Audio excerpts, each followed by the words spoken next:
Swedish death cleaning जो शब्द है उसकी उत्पत्ति स्वीडन से हुई है।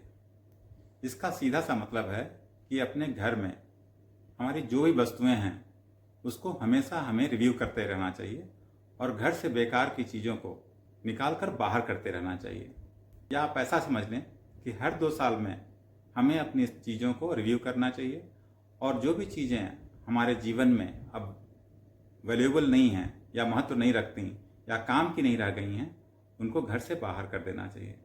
जिसमें आप अपनी शुरुआत अपनी अलमारी से कर सकते हैं, कपड़ों की अलमारी से। वहाँ देखिए कई कपड़े ऐसे होते हैं जो नीचे पड़े रहते हैं और उनका कोई यूज़ नहीं होता है, वो छोटे हो चुके होते हैं या आउट ऑफ फैशन हो चुके होते हैं, जो हमारी लाइफ में कभी यूज नहीं होते हैं।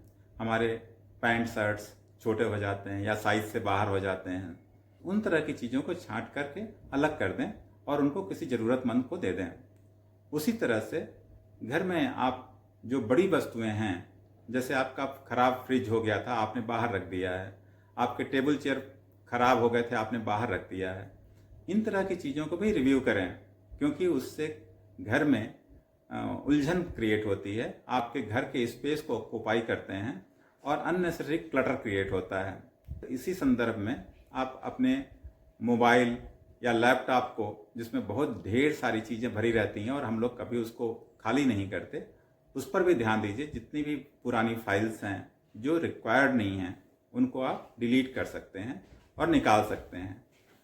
लेकिन इस प्रोसेस में एक बात ध्यान रखिए, जब आप चीज़ों को डिस्कार्ड करते हैं, कई चीज़ें सेंटिमेंटल होती हैं, जैसे आपके बच्चों के जो रिजल्ट कार्ड होते हैं, उनके फोटोग्राफ्स होते हैं, कुछ कंबाइंड पिक्चर्स होती हैं जो उनके साथियों के साथ रहती हैं, या कुछ लेटर्स होते हैं जो कई समय के पहले के हैं। उन सब चीज़ों को सुरक्षित करके रखिए और परिवार में बात करके रखिए कि किन चीज़ों को सहेजा जा सकता है और किन चीज़ों को नहीं। तो अपनी पुरानी चीज़ों को भी सहेज के रखें।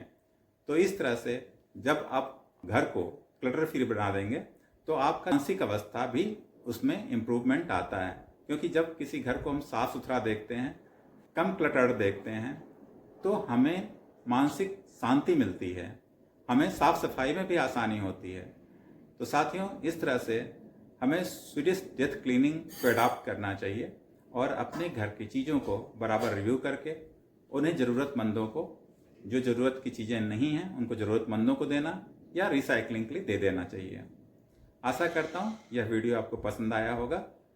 अपने सुझाव और विचार हमें ज़रूर लिखें। धन्यवाद। जय हिंद।